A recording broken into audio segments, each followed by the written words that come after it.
Okay, let's start on the second tab. Just get rid of my ugly dial there. So we're in the scenario page here. Now these crosses up here, whether it's the Excel or the Google version of the same, you can extend down here. This is where we put the revenue in. Months along the top right. Down here is monthly revenue. Now it's not when you think you're going to collect cash because that's managed elsewhere in your finances. This is just how much do I think I'm going to invoice each month under these contracts for this type of work or these projects. There's three sections.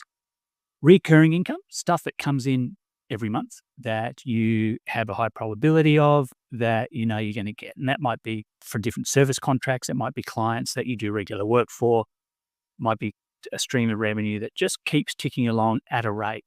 And you can adjust it seasonally. So if there's a quiet time in July or January after Christmas, then you can adjust that.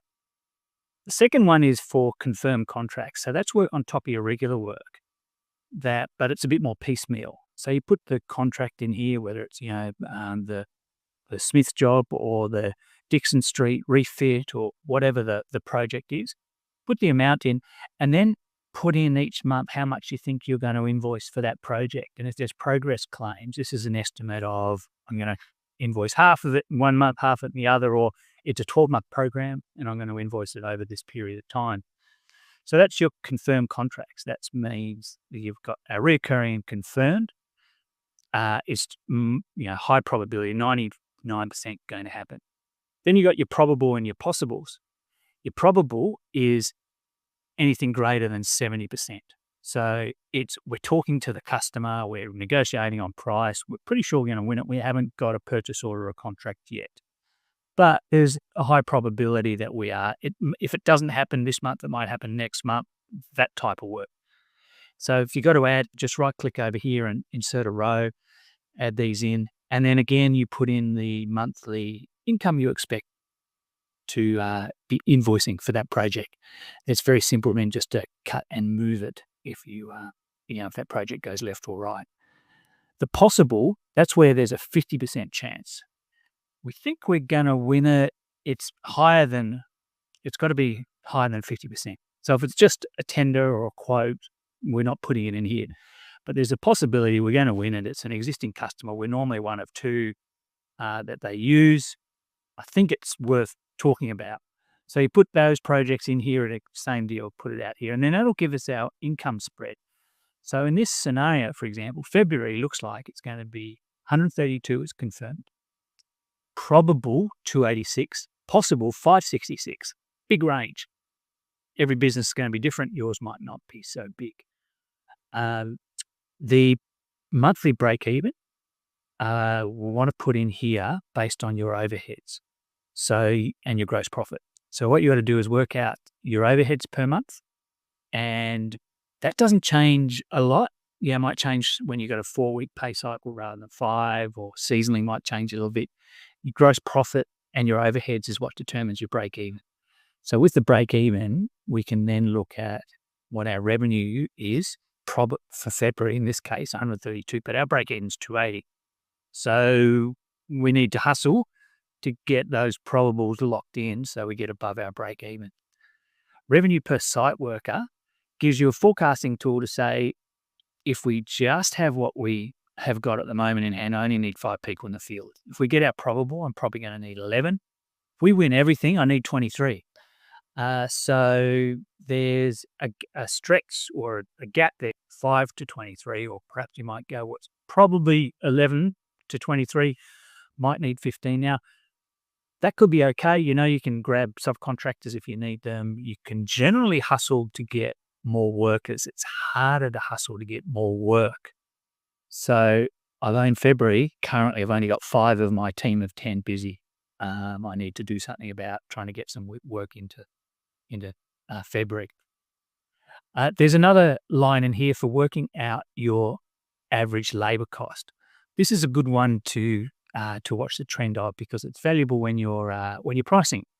So you put in your wages, your super, your workers' comp, your dollars paid, and the hours. And if you've got a job management system, you pull out the hours worked, and it'll give you an average. We can see this trend has gone down, then up. And what happened in this business, for example, is 3 apprentices finished their apprenticeship, moved to the trade. Now their average cost has gone up. So just worth noting. Okay, so if you can sit down the start of the week, Monday, 1:30 was a time I found worked best for me. You'll find the right time for you, and update these numbers. You now got an idea looking forward of what your income is. If you're looking for, if it's when I'm recording this, it's November. If you're looking forward to February now, seeing that we're a bit low, you've got time to do something. If you wait until February and go, hey, what have we got to invoice? It's too late. But if you look forward, you're okay. We look forward to June here, and we're down to 182. So we can plan for that. Now, the second page shows the graphs. So it's got the income coming in, labour, materials, and your overheads. It's taking some assumptions on when you pay, and those assumptions are set in scenario 2 page here, receivable days and payable days. So in the cash flow, it's making those assumptions from that part of the spreadsheet. And in here, it's a bit hard to see, but if you click on the drop-down box, you've got the 3 income streams. So confirmed and recurring gives us a cash flow of this, which in this scenario, we go negative. We start to run out of cash come April next year.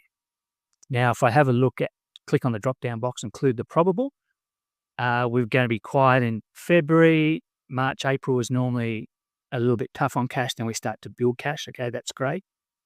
Now, if I include the possibles in, what's our cash look like? Well, it still goes into negative. And that's interesting because that's more revenue, but you've probably experienced, I'm sure, sometimes you're going to suck cash when you're generating revenue. So that's important to know. If we win all that work, I'm going to need some working capital because I'm not going to get surplus cash until down here.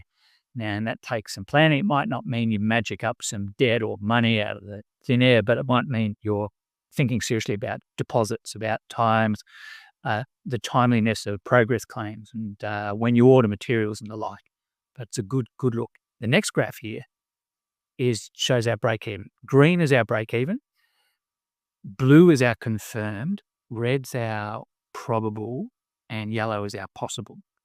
So this just gives you a quick visual look from February down, out to September, whenever your data is, of where you are in relation to this break even.